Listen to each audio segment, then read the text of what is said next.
চূড়ামণি এই বিষয়ে আলোচনা করব।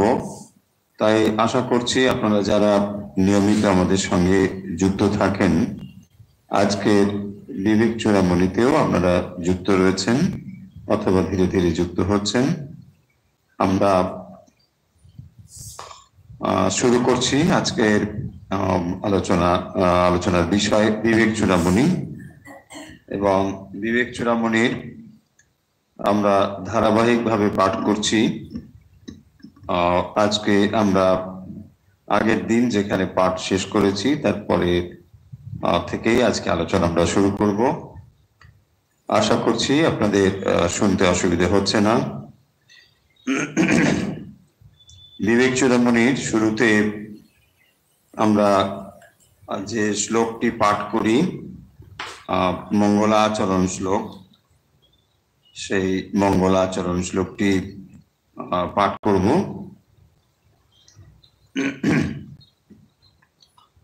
ওম সর্ববেদান্ত সিদ্ধান্ত গোচরম তমগোচরম গোবিন্দম পরমানন্দম সদ্গুরুম প্রণতোস্ম্যহম। বিবেক চূড়ামণির যে প্রতিপাদ্য বিষয়, আলোচনার বিষয়, আমরা নিশ্চয়ই এতদিনে ধারণা করতে পেরেছি।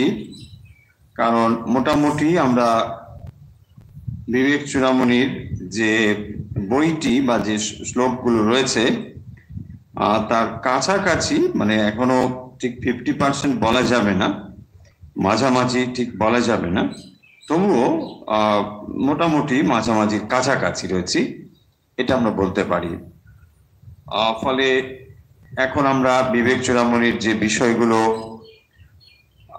দেখেছি বিভাজন করে, যেখানে বিভিন্ন বিষয়কে আলাদা আলাদা করা হয়েছে, বিশেষ করে পঞ্চকোষ বিভাজন, তো সেই পঞ্চকোষ আলাদা করে দেখানো হয়েছে। এবং এইটি উদ্দেশ্য হলো যে এই পঞ্চকোষের বাইরে যে আত্মা রয়েছেন বা আত্মা এই 5টি কোষের থেকে তিনি যে আলাদা, এইটি বোঝানোর জন্যই 5টি কোষ আমাদের কাছে স্পষ্ট করে বলা হয়েছে যে 5টি কোষের মধ্যে তাদের কি কি বৈশিষ্ট্য,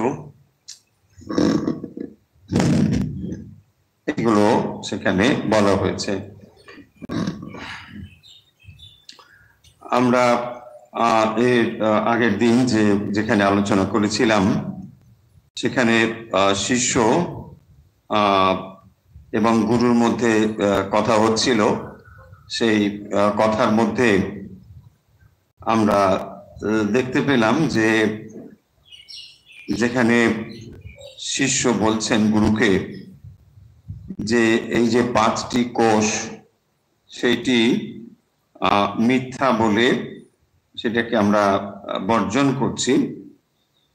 এবং তাহলে যখন আমরা এগুলোকে এক একটা করে বাদ দিচ্ছি, তো তখন যে শূন্য অবস্থা হলো, তাহলে এই শূন্য ছাড়া তো আর কিছু দেখছি না। তার মানে আমরা যখন বলছি যে অন্নময় কোষ, প্রাণময়, মনোময়, বিজ্ঞান এবং আনন্দময় কোষ, এগুলো থেকে আত্মা আলাদা, এই যে একটি একটি করে যখন আমি সরিয়ে দিচ্ছি বা বিচার করে করে বাদ দিচ্ছি, তখন শিষ্য বলছেন যে তাহলে তারপরে যেটি রইল সে তো কেবল শূন্যই, তাহলে তো আর তখন কিছুই নেই। আপনি কি এই শূন্যতাকেই বলতে চাইছেন? এরকম একটি প্রশ্ন তোলা হয়েছে যে আপনি ঠিক এই জিনিসটি বলতে চেয়েছেন কিনা।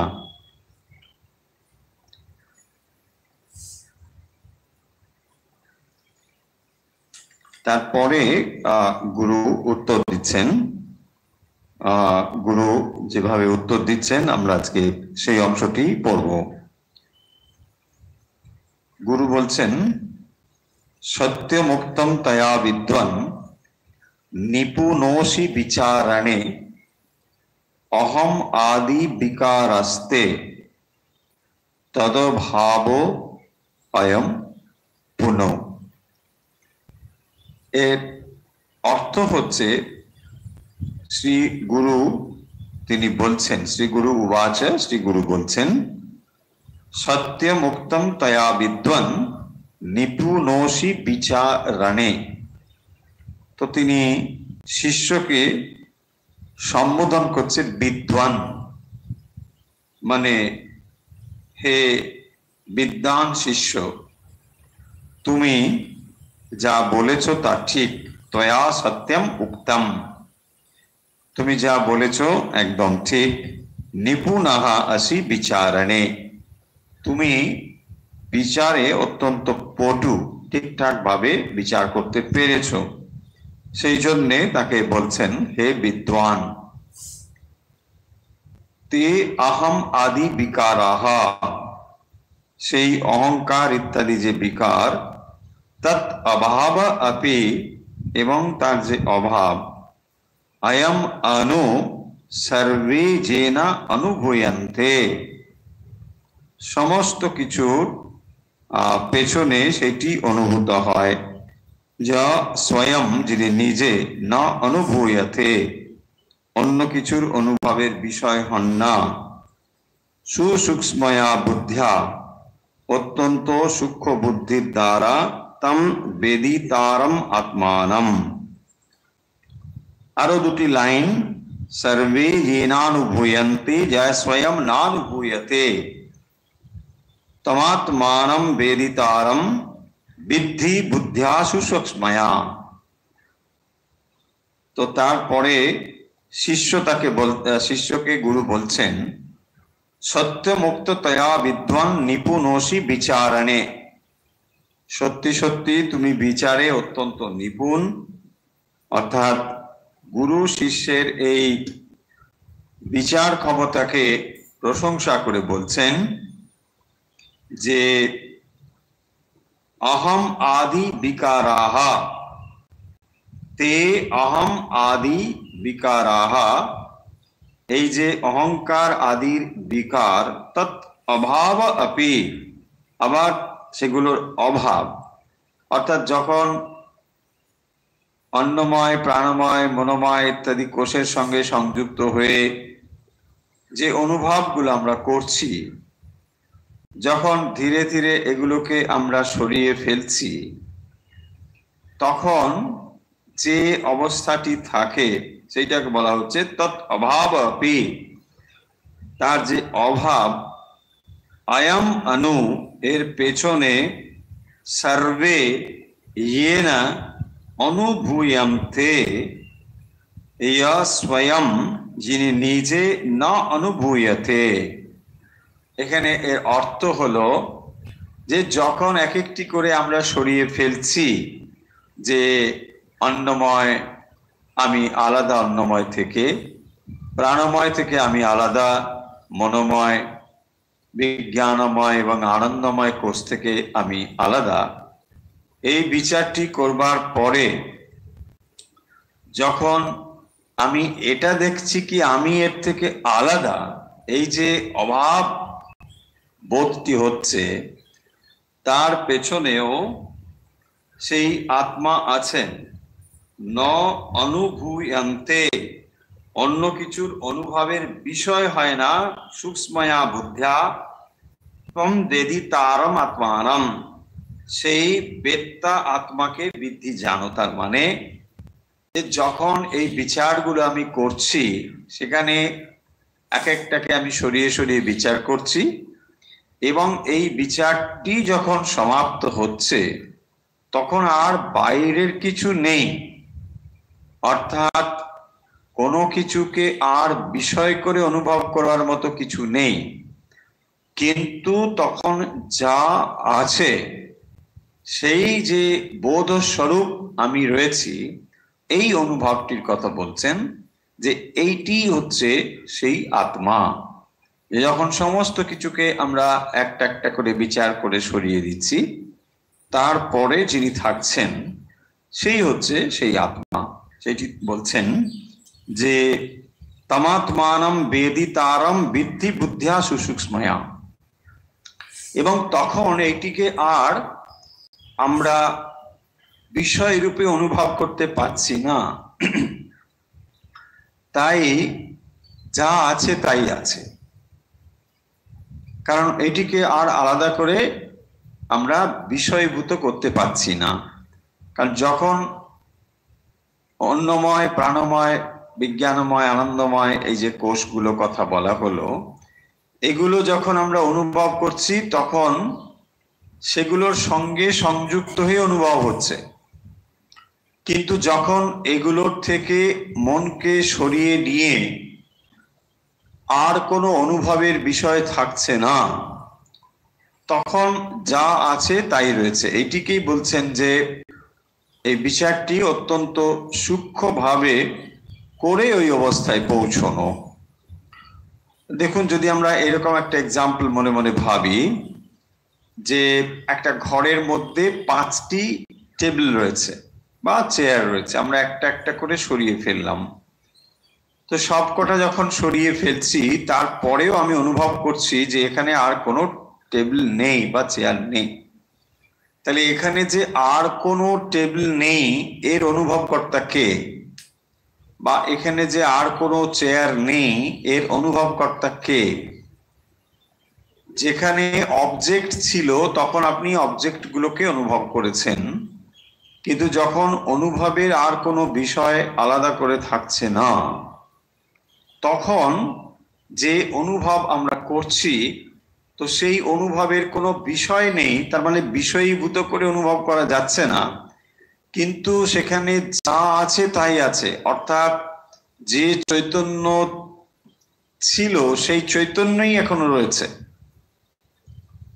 বলছেন এইটিকে লক্ষ্য করাই হচ্ছে তোমার কাজ, এবং এটাই তোমাকে জানতে হবে যে তাহলে শরীর, মন, বুদ্ধি এইগুলোতে যখন সেই রিফ্লেকশন পড়ছে তখন সেগুলোকে আমরা চেতন বলে ভাবছি।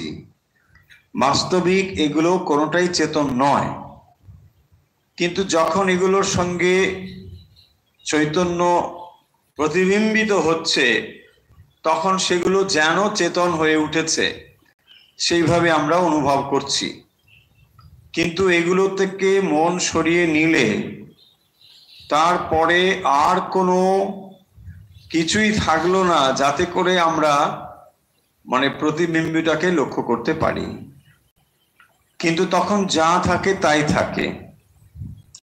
যদি বোর্ডের দিকে লক্ষ্য রাখতে পারেন বা দেখেন, দেখা যদি চায় তাহলে দেখতে পারবেন যে আমরা আমি বলে একটা করে তারপর সেখান থেকে শরীর, মন, বুদ্ধি তিনটে আমরা এখান থেকে রে বার করেছি। তার মানে শরীর, মন, বুদ্ধির সঙ্গে আমি সংযুক্ত। এই আমি হলেন চৈতন্য। সেইটি যুক্ত হওয়ার ফলে শরীরকে চেতন বলে মনে হচ্ছে এবং তার ফলে অনুভব হচ্ছে আমি স্ত্রী অথবা পুরুষ।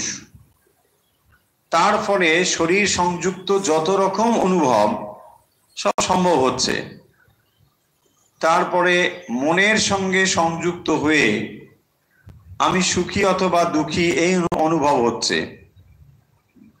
আবার বুদ্ধির সঙ্গে সংযুক্ত হয়ে আমি অল্প বুদ্ধিমান, কম বুদ্ধিমান, বুদ্ধিহীন, যা কিছু সমস্ত ওখান থেকে অনুভব হচ্ছে। দেখুন, যখন আপনি বলছেন আমি এটা বুঝতে পারছি না, তাহলে এটাও আপনি বুদ্ধি স্তর থেকে বলছেন যে এটা আমি বুঝতে পারছি না, বুদ্ধিহীন। তাহলে এই অনুভবের কর্তাকে কে বলছে এই কথাটা? আমি বলছি আমি এটা বুঝছি না, বা আমি যখন বলছি আমি এটা বুঝছি, কে বাস্তবিক এটা বোঝে? সেই চৈতন্যের আলোকে উদ্ভাসিত হয়ে বুদ্ধি এটাকে সিদ্ধান্ত নেয় আমি বুঝছি অথবা আমি বুঝছি না।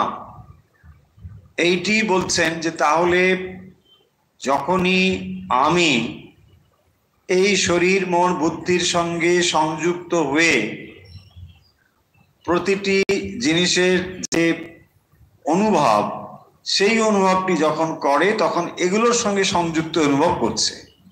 যখন এগুলো থেকে আলাদা হয়ে যাচ্ছে, এবং সেই জন্য দেখবেন ওই সাক্ষী স্বরূপ বলা হয়েছে। সাক্ষী স্বরূপ মানে যে ঘটনাগুলো ঘটে চলেছে, অর্থাৎ শরীর মন বুদ্ধির সঙ্গে সংযুক্ত হয়ে যে ঘটনাগুলো ঘটে চলেছে, সেই ঘটনাগুলো তার সামনে ঘটছে,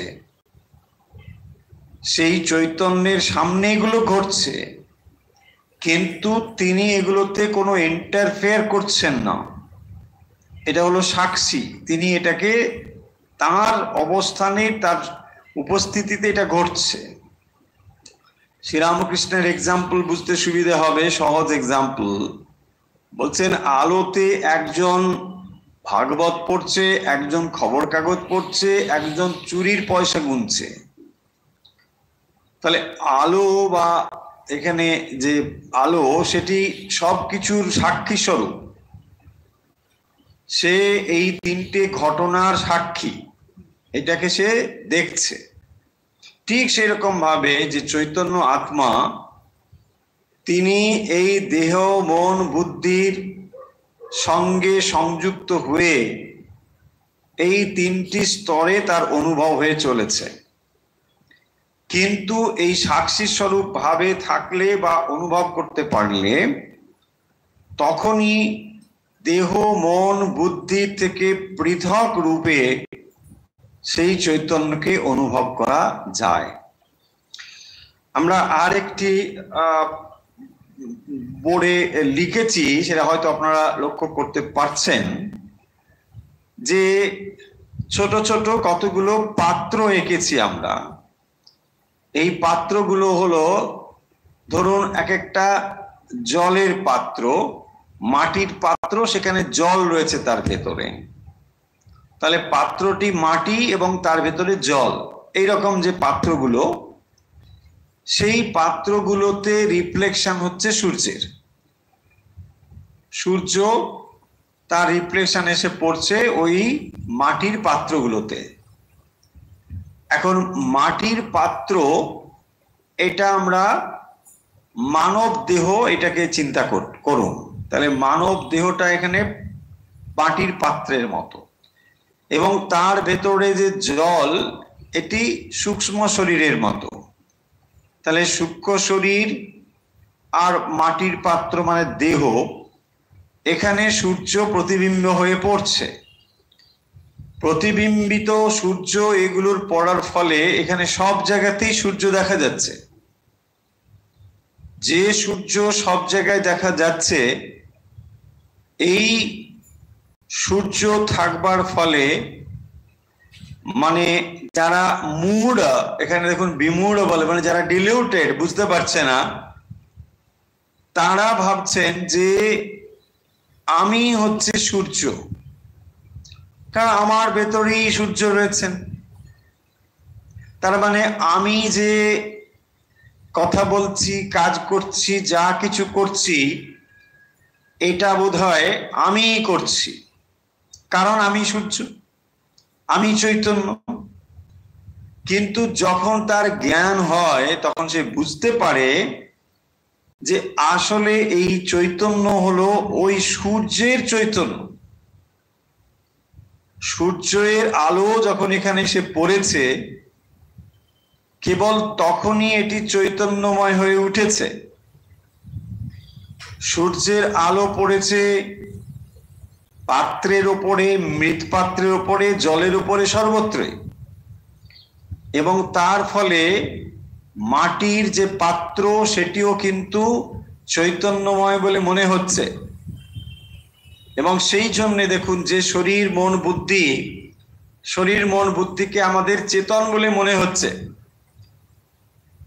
আসলে যে চৈতন্য আমরা অনুভব করছি, সেই চৈতন্য কিন্তু ওই সূর্যের আলো বেশি যেমন পড়ছে, ঠিক সেই রকম সর্বব্যাপী চৈতন্যের প্রতিবিম্ব সমস্ত জীবের উপর এসে পড়েছে।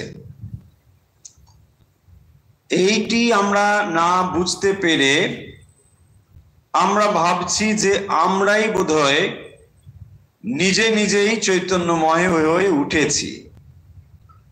চৈতন্য সর্বব্যাপী ঠিকই, কিন্তু সেই চৈতন্য যেহেতু ওই জল এখানে রয়েছে পাত্রে, যে উপমা আমরা বলছি, সেই পাত্রে জলের উপরে প্রতিবিম্ব পড়ার ফলে সেখানেও সূর্যকে দেখা যাচ্ছে বা সূর্য অনুভব করা যাচ্ছে। কিন্তু তাহলে এই মূঢ় এবং জ্ঞানীর মধ্যে তফাৎ হলো, যিনি মূঢ় মোহগ্রস্ত সাধারণ মানুষ আমরা, তারা বুঝতে পারছি না, তারা ভাবছি যে এই দেহ মন বুদ্ধি ওই চৈতন্যই উদ্ভাসিত হচ্ছে, মানে চৈতন্য, আমি চৈতন্য। কিন্তু যিনি জ্ঞান লাভ করেন তিনি বুঝতে পারেন যে এই চৈতন্য আসলে সূর্যের আলোকে যেমন পাত্রটি আলোকিত হয়েছে, প্রতিবিম্ব কেবল, ঠিক এইটি তখন সে অনুভব করতে পারে। এবং তখন দেখুন, তাহলে এই যে মাটির পাত্র, জল, এইগুলো তখন গৌণ হয়ে যায়, মুখ্য হয়ে যায় তখন সূর্য। এবং তখন এই মাটির পাত্র এ সর্বদাই তখন সূর্যের দিকেই তার মনকে স্থির করতে পারে। ভক্তি শাস্ত্রের দিক থেকে দেখলে এটাই হচ্ছে ভক্তি, বা এটাই হচ্ছে ঈশ্বর সাধনা। কারণ যখনই আপনার সত্তার গভীরে ঈশ্বর আছেন এইটি বোধ করতে পারেন, তখনই আপনি সর্বদা ঈশ্বর চিন্তা করতে পারেন। তা না হলে ঈশ্বরের চিন্তাতে মনকে বারে বারে নিয়ে আসতে হয়, আবার ফিরে চলে যায়। কিন্তু যেই মুহূর্তে এইটি আপনি বুঝতে পারবেন যে আপনার অস্তিত্বের অন্তরে রয়েছে এই চৈতন্য বা ঈশ্বর, তখন ঈশ্বর আপনার সর্ব অবস্থা বা চেতন অস্তিত্বকে ঘিরে আছে, এইটি অনুভব আপনি করতে পারবেন। শিষ্যকে গুরু সেই কথাই বলছেন, তৎ সাক্ষিকং ভবেত তত্তৎ যৎ যৎ येनानुभूयते कस्याप्यानुभूतार्थे साक्षित्वं नोपयुज्यते।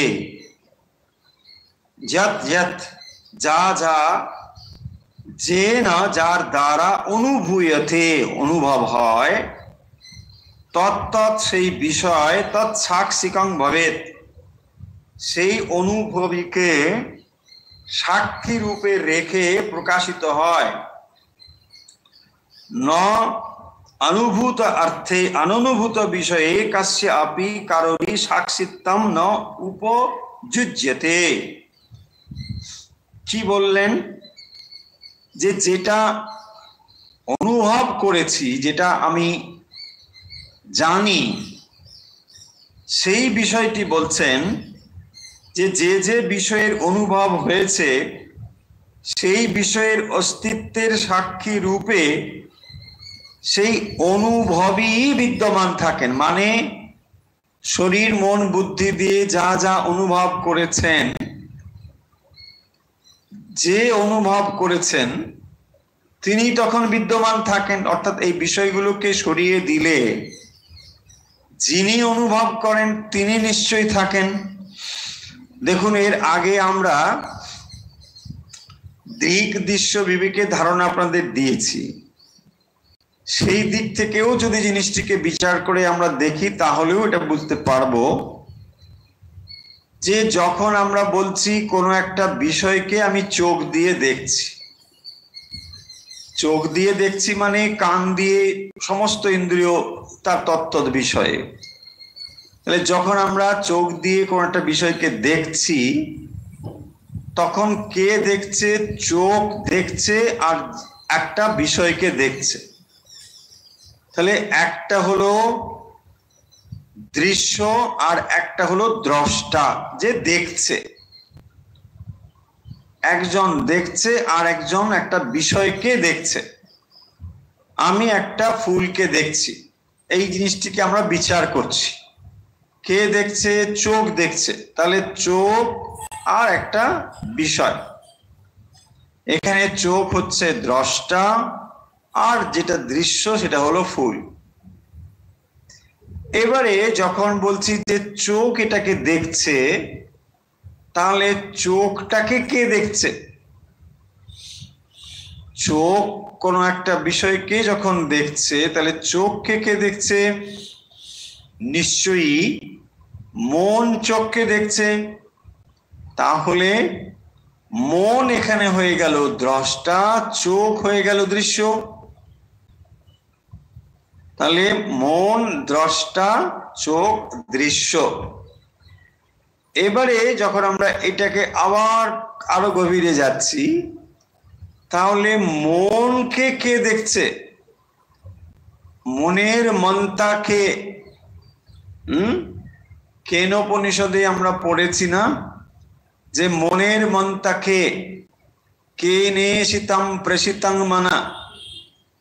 তো মন যে কাজ করছে কোন একটা ইন্দ্রিয়ের সঙ্গে সংযুক্ত হয়ে, সেই মনের পেছনে কে রয়েছে? মনের পেছনে যিনি আছেন তাকে আপনি মনে মনে যখন কিছুই জানেন না এক্স বলে ধরুন, যে মনের পেছনে যিনি আছেন তাকে আমি জানি না, তার নাম এক্স। তাহলে তিনি, এখন প্রশ্ন আসবে যে এই যে এক্স, তাহলে তাকে কে জানে? প্রশ্ন আসবে, কারণ একটা বস্তুকে ইন্দ্রিয় জানে, ইন্দ্রিয় তখন দ্রষ্টা, বিষয়টা তখন দৃশ্য। আবার ইন্দ্রিয়কে যে জানে অর্থাৎ মন, মন তখন দ্রষ্টা, ইন্দ্রিয় তখন দৃশ্য। আবার মনকে যে জানে তাকে আমরা এক্স বলছি, কারণ সেটা কি আমরা জানি না, আননোন জিনিসকেই তো আমরা এক্স দিয়ে ডিনোট করি। ফলে এই যে আননোন এক্স, সেইটি মনকে নিশ্চয়ই জানে, তাই আমরা এই পুরো প্রসেসটা জানতে পারি। এখন প্রশ্ন হচ্ছে, তাহলে এই যে এক্স, এইটাকে আমরা কি করে জানবো? তখনই এখানে বলা হচ্ছে যে এই এক্স কে জানবার জন্যে আর একটা এক্স এর দরকার নেই, বা আর কোনো কিছুর দরকার নেই। কেন? আমি এক্স কে জানবো কি করে? তাকে জানার জন্য আর কিছু দরকার কেন হবে না? একটা এক্সাম্পল নিন, তাহলে বুঝতে পারবেন যে যখন আপনি আলো দিয়ে কোনো বস্তুকে দেখেন, আপনি একটা আলো জ্বাললেন, সেখানে অনেকগুলো বস্তুকে আপনি দেখতে পাচ্ছেন। যেমন আপনি আলো জ্বেলে বস্তুকে দেখতে পান, তেমনি আলোটিকেও দেখতে পান। অর্থাৎ আলো নিজেকে উদ্ভাসিত করে এবং পাশাপাশি অন্য জিনিসগুলোকেও উদ্ভাসিত করে। তাহলে আলো কি করে না? আলোর জন্য আরেকটা আলো চাই? তা তো চাই না। তাহলে আলো কি করে? নিজেকে প্রকাশ করে এবং অন্যকেও প্রকাশ করে। এবারে অন্য জিনিসগুলো যদি সরিয়ে দিই, তারপরে যা থাকে তাই থাকে। যেমন দেখুন, অন্ধকার ঘরে আপনি একটি মোমবাতি জ্বাললেন, সেই মোমবাতির আলোকে আপনি ঘরের সমস্ত কিছুকে দেখতে পাচ্ছেন।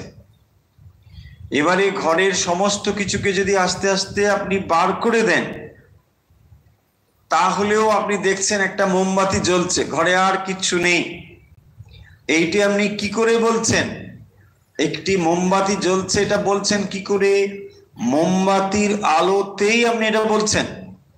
ঠিক সেরকম করে এবার সূক্ষ্মভাবে ভেবে দেখুন, যখন আপনি সমস্ত ইন্দ্রিয়গুলোকে সরিয়ে দিচ্ছেন, পঞ্চকোষ থেকে আস্তে আস্তে করে সমস্ত বিচার করে সরিয়ে ফেলছেন, তখনও যে আপনি অনুভব করছেন এই সরিয়ে দেওয়ার টোটাল প্রসেস, এবং তারপরে যে আপনি অস্তিত্বকে অনুভব করছেন, তার মানে নিশ্চয়ই কেউ অনুভবকর্তা রয়েছেন তখন। তা না হলে এইটি অনুভব করে কে? আর অনুভবের ক্ষমতা কখনো জড়ের নেই, চেতনের রয়েছে। এবং এই যে সমস্ত বাদ দেওয়ার পরে যিনি থাকেন, তাকেই বলা হয়েছে স্বয়ং প্রকাশ, স্বয়ং জ্যোতি, এবং সেটি হচ্ছে স্বয়ং জ্যোতি আত্মা। সেই আত্মা যিনি স্বয়ং প্রকাশ, যার প্রকাশ এর ওপরে আর কোনো কিছু নির্ভর করে না, সেই স্বয়ং প্রকাশ আত্মা বিদ্যমান আছেন বলেই সমস্ত কিছু আলোকিত হয়েছে। তাহলে এখন ওই আত্মাকে আমাদের জানতে হবে, শুধু জানতে হবে নয়, ওই আত্মাই হলাম আসলে আমরা হলাম ওই আত্মাই। ভুল করে শরীর মন বুদ্ধির সঙ্গে যুক্ত হয়ে আমি কখনো শরীর, কখনো মন, কখনো বুদ্ধি হয়েছি এবং সেইভাবেই আমরা অনুভব করে চলেছি বলে ক্রমান্বয়ে আমরা নিজেদেরকে দেহ মন বুদ্ধির সঙ্গে সংযুক্ত করে তার ফলে তার যে প্রভাব বা ফল, সুখ আর দুঃখ, এটাই অনুভব করে চলেছি। বিবেক চূড়ামণি আমাদের সেই বিষয়টিকে বিশ্লেষণ করে শেখাচ্ছে যে যেখানে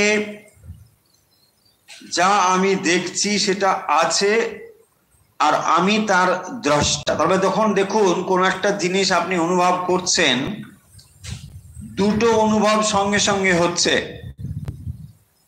আপনি যখন কোনো কিছু অনুভব করেন, নিজের অস্তিত্বের অনুভব করছেন, পাশাপাশি ওই বিষয়টির অনুভব করছেন।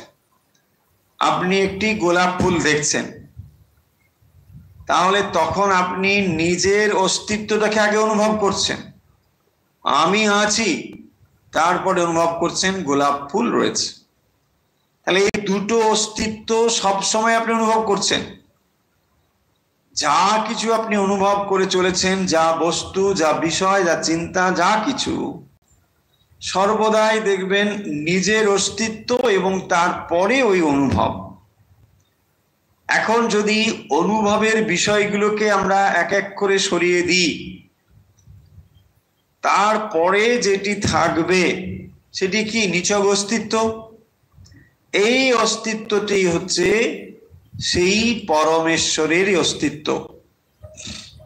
যেমন প্রতিবিম্ববাদ অনুসারে আমরা যেমন ছবি এঁকে দিয়েছি, দেখুন যে এক একটি পাত্র, জলপাত্র, এটি আপনি আমি, ইন্ডিভিজুয়াল। তো সেই আপনি আমি নিজেকে পৃথক পৃথক বলে অনুভব করছি। আপনি আলাদা, আমি আলাদা, এটা অনুভব করছি। কেন না? ওই সূর্য প্রতিবিম্বিত হয়ে ওই পাত্রের উপর পড়েছে। পাত্রের উপরে পড়ার ফলে আপনি আমি আলাদা আলাদা বলে অনুভব করছি।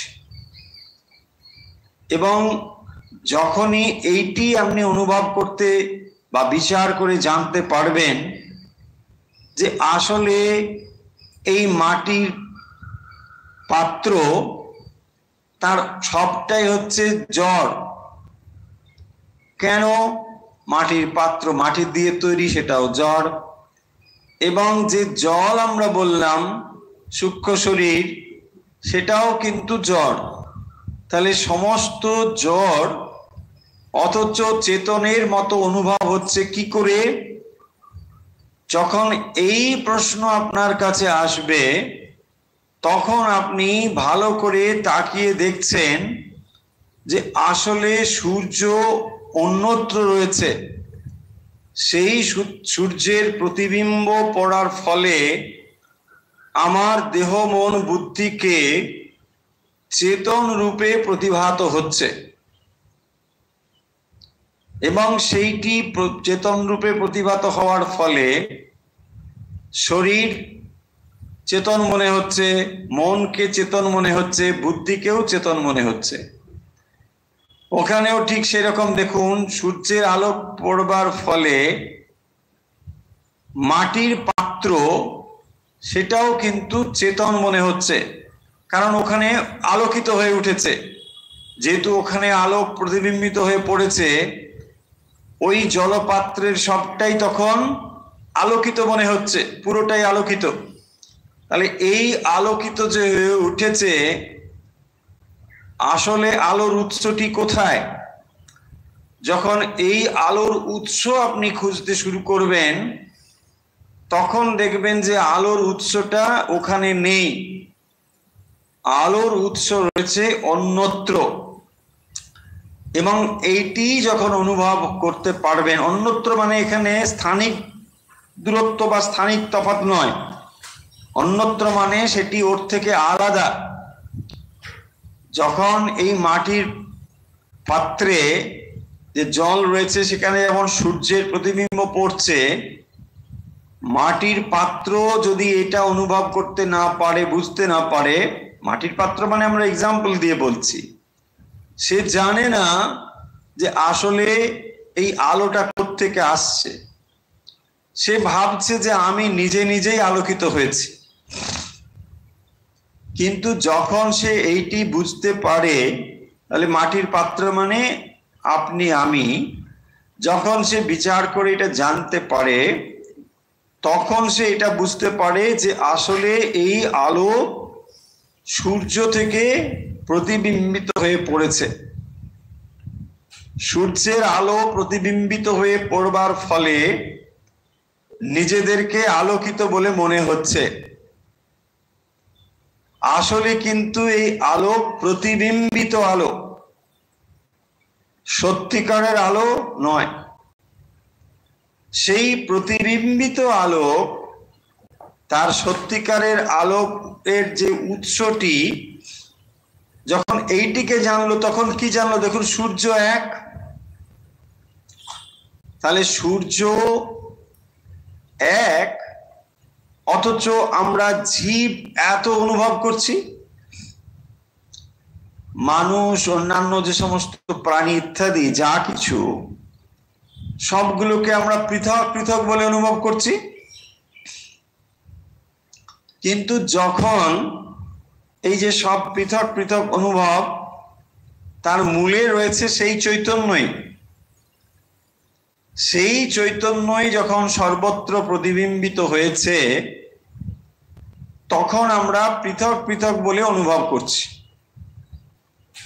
এইটি হলো জ্ঞান লাভ, যে যখন এই পৃথক পৃথক অনুভবগুলো চলে যাবে, তখন আমরা অনুভব করব যে সেই সূর্য বা চৈতন্য থেকেই প্রতিবিম্ব সমস্ত কিছুর উপর পড়েছে এবং তার ফলেই সমস্ত কিছু আলোকিত হয়ে উঠেছে। প্রশ্ন উঠতে পারে মনে যে তাহলে সব যদি সূর্যের প্রতিবিম্বে যেমন সব আলোকিত হয়ে থাকে, চৈতন্যের আলোকে যদি সবই উদ্ভাসিত হয়ে থাকে, তাহলে একটি জড়বস্তু থেকে মানুষের তফাৎ কোথায়? কারণ একটি ইটের ওপরেও, একটি পাথরের ওপরেও সেই চৈতন্যের প্রতিবিম্ব এসে পড়েছে, মানুষের উপরেও এসে পড়েছে। তফাৎ হলো মানুষের মধ্যে সূক্ষ্ম শরীরটি রয়েছে, তাই সে তাকে অনুভব করতে পারে। ইট, কাঠ, পাথরের মধ্যে সূক্ষ্ম শরীর নেই বলে সেখানে তাকে প্রতিবিম্বিত রূপে আমরা দেখতে পাচ্ছি না। এই হলো তফাৎ। সমস্তই জড়, মানুষের শরীরও জড়,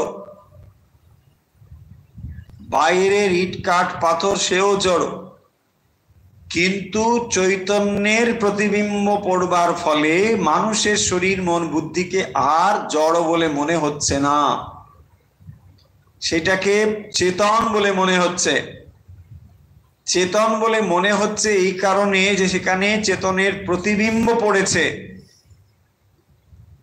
তাহলে যে প্রতিবিম্ব পড়ার ফলে শরীর, মন, বুদ্ধিকে চেতন বলে মনে হচ্ছে, বাস্তবিক যা কখনো চেতন নয়, অথচ সেটা চেতনের মতো কাজ করছে। এই জন্যে যে এই চেতনের উৎসটাকে খুঁজবেন আপনি। আপনাকে যে চেতনের আভাসটুকু দেওয়া হয়েছে, সেই আভাসের দ্বারা আপনি সত্য স্বরূপ যে চেতন সেইটিকে খুঁজবেন, আর সেই সমাপ্তি হবে যখন সেই সত্য স্বরূপ যে চেতন পরমাত্মা তাকে যখন আপনি জানতে পারবেন। আর তখনই এটিও জানতে পারবেন যে এই পরমাত্মাই সমস্ত ভূতে বিদ্যমান, সমস্ত প্রাণীতে এই একই পরমাত্মাই বিদ্যমান। এইটি অনুভব করাই হচ্ছে বিবেক চূড়ামণির আসল উদ্দেশ্য। সেই জন্যে এই বিচারের ভেতর দিয়ে ওই সত্যটি আমাদের কাছে নিয়ে আসবার কথা বলা হচ্ছে, বা বিবেক চূড়ামণি আমাদের সেই দিকে নিয়ে যাচ্ছে, যে যাতে করে আমরা এই যে শরীর মন বুদ্ধি দিয়ে কাজ করছি এইটিকে যেন আমরা সত্যিকারের আমি বলে না ভুল করি। এই যে শরীর মন বুদ্ধি দিয়ে ব্যবহার হচ্ছে তার কারণ না ওই আমি রিফ্লেকশন শরীর মন বুদ্ধিতে পড়ার ফলে শরীর মন বুদ্ধি দিয়ে আমরা নানা রকম কাজ করে চলেছি। সেই সমস্ত কর্মের কর্তা কিন্তু আমি নই। প্রশ্ন হচ্ছে কেন আমি কর্তা নই? কর্তা নই এই জন্যে যে কোনো জড় জিনিস কখনোই কর্তৃত্ব হতে পারে না। যেমন আপনি বলতে পারেন যে কম্পিউটার কত কাজ করে, মেশিন কত কিছু কাজ করে, কিন্তু মেশিনের মধ্যে আর যাই থাক তার মধ্যে ডুয়ারশিপ নেই, কর্তৃত্ব নেই। আপনি একটি কোথাও বাটন প্রেস করলে সে অনেক কিছু উৎপাদন করতে পারে যন্ত্র, কিন্তু যন্ত্রের বোধ নেই যে আমি আজ এত হাজার প্রোডাকশন করলাম, এই বোধ তার নেই। সে যন্ত্র এই জন্যে। তাহলে ইন্ডিভিজুয়ালিটি মানে যে কাজগুলো করছে শরীর মন বুদ্ধির ভেতর দিয়ে, এই জড় বস্তুর ভেতরে একটি সেন্সিয়েন্ট জিনিস রয়েছে এবং সেটি হচ্ছে সেই পরমাত্মা, এবং সেই পরমাত্মাই হচ্ছেন সত্যিকারের আপনি। যে আমি জীব করছে সর্বদাই, সেই আমি হচ্ছে ওই পরমাত্মা। কিন্তু এইটিকে পৃথক করতে শিখতে হবে। অর্থাৎ যখন শরীর মন বুদ্ধির সঙ্গে সংযুক্ত হয়ে আমরা বলছি তখনও বলছি আমি, আবার শরীর মন বিযুক্ত হয়ে যে অহংের বোধ সেটাও আমি। কিন্তু এই দুটো আমি সম্পূর্ণ আলাদা। একটি অহম শরীর মন বুদ্ধির সঙ্গে সংযুক্ত অহম, আর একটি অহম শরীর মন বুদ্ধি বিযুক্ত হয়ে যে অহম। শ্রীরামকৃষ্ণ যেটিকে কাঁচা আমি এবং পাকা আমি বলেছেন। কাঁচা আমি মানে শরীর মন বুদ্ধির সঙ্গে সংযুক্ত যে আমি করছি, আমি কর্তা, আমি ভোক্তা। দেখুন, যখনই কর্তৃত্বটা আমি বলে অনুভব করছি ভক্তিত্বটা সেখানেই আসবে। তাহলে এই কর্তৃত্ব ভক্তিত্ব থেকে বিযুক্ত হলে কেবল তখনই আমরা সংসার চক্র থেকে মুক্ত হতে পারবো। সেই কারণের জন্য এই বিবেক চূড়ামণির এই বিচার এবং বিশ্লেষণ, এই বিচার বিশ্লেষণগুলি করতে পারলে আমরা স্পষ্টতই বুঝতে পারবো যে এখানে এমন একটি সূক্ষ্ম বিভাজন রয়েছে যে যার দ্বারা এই যেটিকে সংসার বন্ধন বলে মনে হচ্ছে এই সমস্ত কিছু থেকে মুক্ত হয়ে যাওয়ার জন্য একটি সূক্ষ্ম বিভাজন রয়েছে। সেই বিভাজনটি কোথায় সেটি আমাদের জানতে হবে। সেই জন্য বলছেন বুদ্ধ্যাসু সূক্ষ্ময়া, অত্যন্ত সূক্ষ্ম বুদ্ধির দ্বারা। সূক্ষ্ম বুদ্ধি মানে এর আগের দিন আমরা বোধহয় আপনাদের বলেও ছিলাম যে সূক্ষ্ম বুদ্ধি মানে এটা নয় যে সে অনেক বিরাট বিদ্বান, বিরাট ডিগ্রি টিগ্রি রয়েছে তাকে সূক্ষ্ম বুদ্ধি বলে, তা নয়। আমরা এখানে তিনটি শব্দ বলেছিলাম, তীক্ষ্ণ বুদ্ধি, শুদ্ধ বুদ্ধি আর সূক্ষ্ম বুদ্ধি। তীক্ষ্ণ বুদ্ধি মানে শার্প ইন্টেলেক্ট, মানে কোন একটা জাগতিক বিষয়ে তার অত্যন্ত বুদ্ধি, বিচার করতে পারে, বিষয় বুদ্ধি, সেইটাকে আমরা বলেছিলাম তীক্ষ্ণ বুদ্ধি, শার্প ইন্টেলেক্ট। আর শুদ্ধ বুদ্ধি হচ্ছে পিওরিটি, পিওর ইন্টেলেক্ট, যেখানে কি রয়েছে না সরলতা আছে, সত্যতা রয়েছে, এইগুলোকে আমরা বলছি শুদ্ধ বুদ্ধি।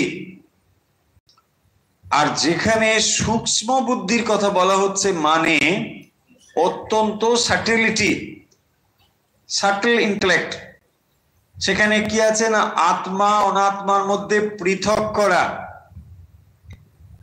এই পৃথকত্ব জিনিসগুলো যখন বুদ্ধির সূক্ষ্মতা না থাকলে এগুলোকে আমরা ধারণা করতে পারি না, তখন আমাদের মনে হয় দূর এগুলো করে কি হবে, তার থেকে বরং অন্য কিছু করি। কারণ এটা আমরা বুঝতে পারছি না যে এই জিনিসগুলোই হচ্ছে আসল জিনিস যা আমাদের সত্যি সত্যি করতে হবে। কারণ এই জড়জগতের বন্ধনে পড়ে আমরা ক্রমাগত সুখ দুঃখ অনুভব করে চলেছি, যার মধ্যে দুঃখটাই বেশি, সুখটা অতি সামান্যই।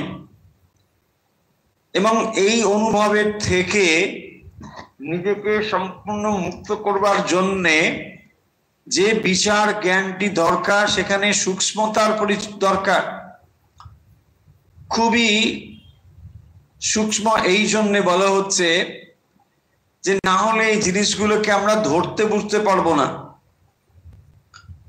যখন বলা হলো যে শরীরের সঙ্গে সংযুক্ত এই অনুভব হচ্ছে মন বা বুদ্ধির সঙ্গে, অনেকেই জিনিসগুলোকে ধারণাই করতে পারবে না, বলছে কি বলছে এগুলো সব,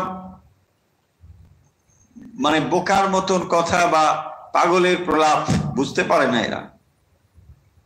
কিন্তু এর ভেতরে যে সূক্ষ্মতাটি রয়েছে সেইটি ধরতে গেলে একটু আপনাকে মনের উপরে নিয়ন্ত্রণ নিয়ে আসতে হবে, কেবল তখনই আমরা এর সূক্ষ্মতাগুলোকে ধরতে পারবো।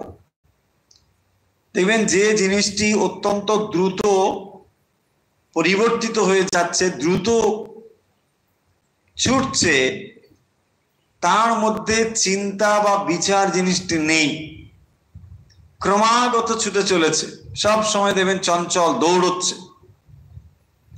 আপনি বাইরে থেকে দেখতে পারেন যে হ্যাঁ বিরাট কর্মযোগী, বিরাট ছুটপট করছে, এখানে করছে, এই করছে, সেই করছে, কিন্তু তিনি যদি স্থির হতে না পারেন তাহলে বিচার করতেও শিখবেন না, শুধু দৌড়ে কিছু লাভ হবে না। বিরাট কর্মযোগী মানে কি, এই চিন্তা, এই বিচারগুলোও দরকার, বিচারগুলোকে বাদ দিয়ে নয়। সেই জন্যে এখানে এই সূক্ষ্মতার প্রয়োজন রয়েছে। তৎ সাক্ষিকং ভাবে তত্তৎ যৎ যৎ যেনানুভূয়তে কস্যাপ্যান অনুভূয়ার্থে সাক্ষিকম সাক্ষিত্বম নোপযুজ্যতে। তো এখানে এই কথাটি বললেন যে যেখানে তুমি যেটাকে অনুভব করেছো সেই বিষয়, যে বিষয়ের অনুভব হয়নি সে বিষয়ে সাক্ষী ভাব কারো থাকতে পারে না।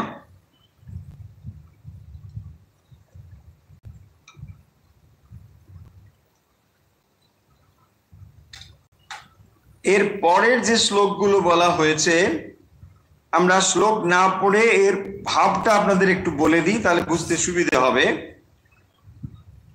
এখানে যে জিনিসটি বলা হলো যে স্বসাক্ষিক ভাব, স্বসাক্ষিক, এই জিনিসটি শুধু বুঝলেই হয়ে যাবে যে আপনি যখন অন্য জিনিসগুলোকে অনুভব করছিলেন তখন আপনি সাক্ষী স্বরূপ, এটা বলা হলো। মানে যেমন আলো এক জায়গায় থাকলো, আলোতে সবকিছু আমরা দেখছি, তাহলে আলো সমস্ত কিছুর সাক্ষী। কিন্তু যখন সমস্ত কিছুকে সরিয়ে নেওয়া হলো তখন আলোর সাক্ষীকে, আলোর সাক্ষী হচ্ছে স্বসাক্ষিকাহা, তিনি নিজেই নিজের সাক্ষী। আলোর জন্যে আর আলাদা করে সাক্ষীর দরকার নেই। আলো নিজেই নিজের সাক্ষী, সেইটি হচ্ছে অসৌ স্বসাক্ষিক ভাব, নিজেই হচ্ছে নিজের সাক্ষী। সেই জন্যে আত্মা তখন বোধে বোধ অনুভব হয়। বোধে বোধ মানে আর অন্য কোনো কিছু নেই বলে তাকে অবজেক্ট রূপে আর অনুভব করার কোনো কিছু নেই। তখন যা থাকে সেটাই থাকে। যা থাকে মানে যার অস্তিত্ব রয়েছে, একমাত্র আত্মারই তো অস্তিত্ব রয়েছে। তো সেই জন্যে তখন যে অনুভব আমরা করি সেইটি স্বসাক্ষী রূপে অনুভব হয়, একমাত্র সেটি অনুভব হয়।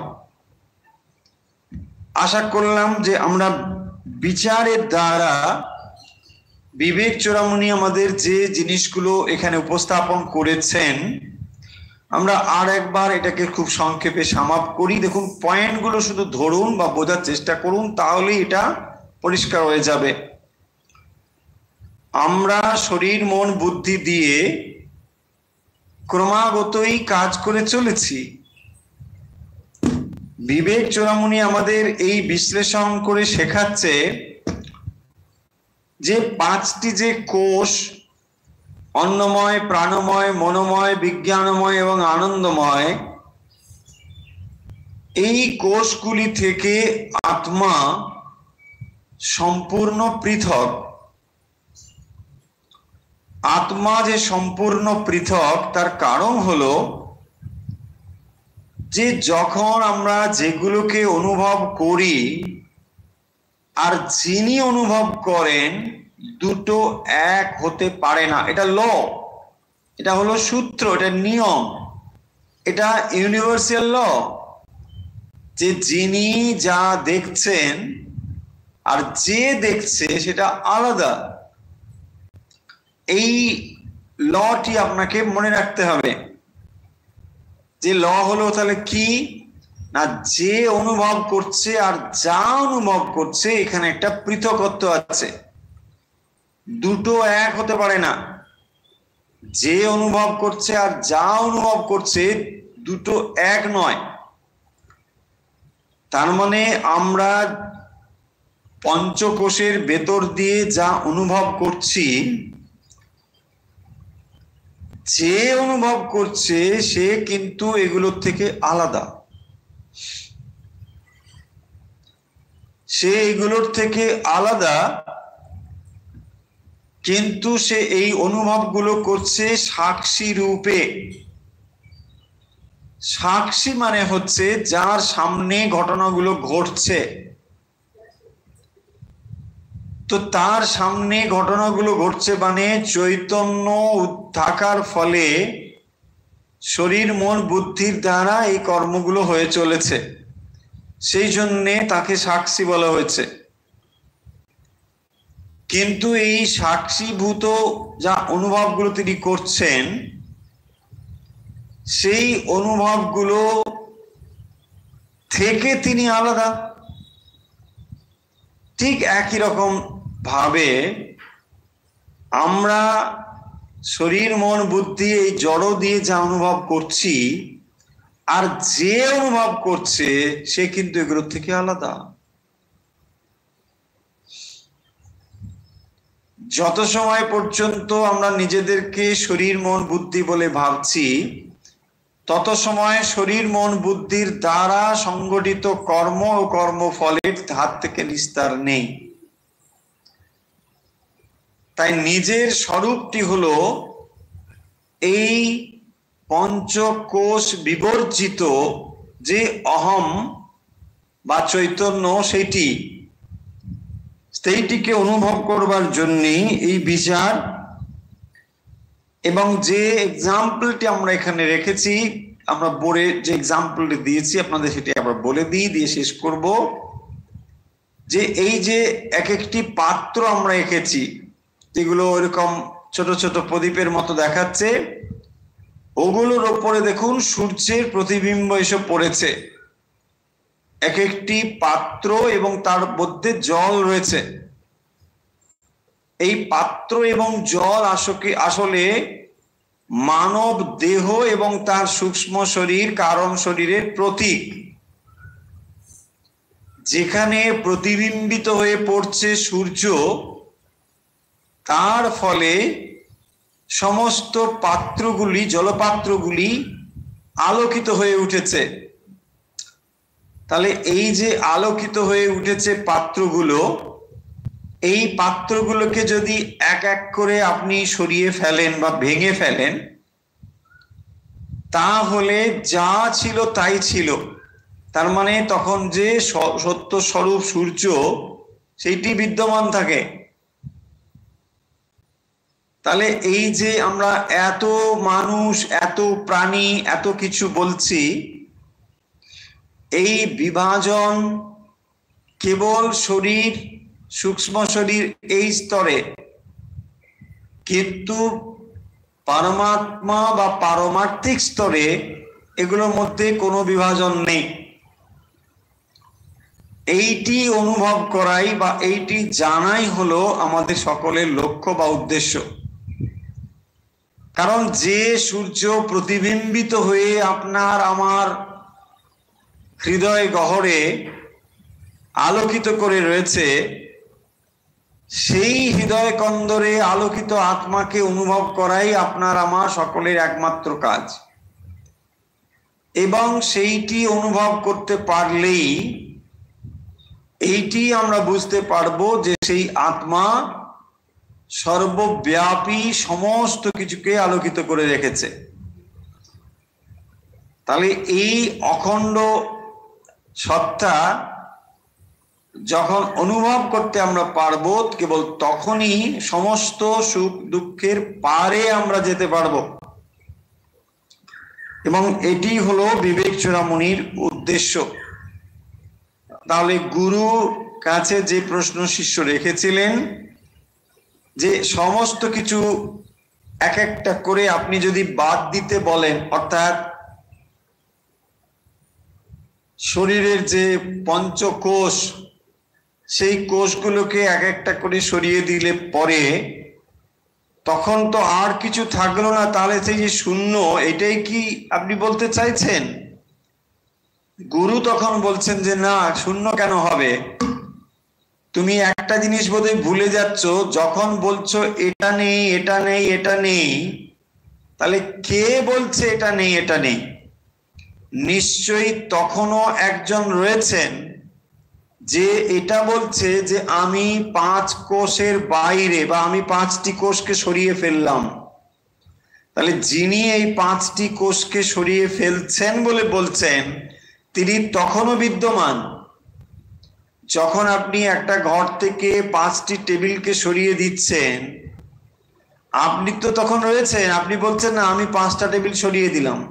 তাহলে 5টা টেবিল সরিয়ে দেওয়ার পরেও নিশ্চয়ই একজন অনুভবকর্তা আছেন। এই যে অনুভবকর্তা রয়েছেন, তিনি হচ্ছেন সেই পরমাত্মা। সমস্ত কিছুকে সরিয়ে দেওয়ার পরেও যা থাকেন সেটি শূন্য নয়, সেটি হচ্ছে পূর্ণ। পূর্ণস্য পূর্ণমাদায় পূর্ণমেবাবশিষ্যতে। সেই পূর্ণত্বের সন্ধান দেওয়ার জন্যই বিবেক চূড়ামণি এই বিচার এবং বিশ্লেষণগুলো করেন। তাই এটাকে নিরর্থক বিচার বা নিরর্থক একবারে শুষ্ক একটা কিছু বিশ্লেষণ বিচার, এটা ভাবার বোধহয় খুব একটা বিষয় নেই। কারণ বিবেক চূড়ামণির এই বিশ্লেষণগুলো আমরা না করতে পারলে জড়জগতের অন্যান্য বিষয় থেকে মনকে গুটিয়ে যে চৈতন্যে স্থাপন করতে হবে, এটাই আমরা ঠিক করে ধরতে বা বুঝতে পারবো না। তাতে কি হবে না, ওই সব সময় এটা চলতে থাকবে যে মন জোর করে টেনে এনে ইষ্টতে বসাতে হচ্ছে আর মন ছুটে চলে যাচ্ছে।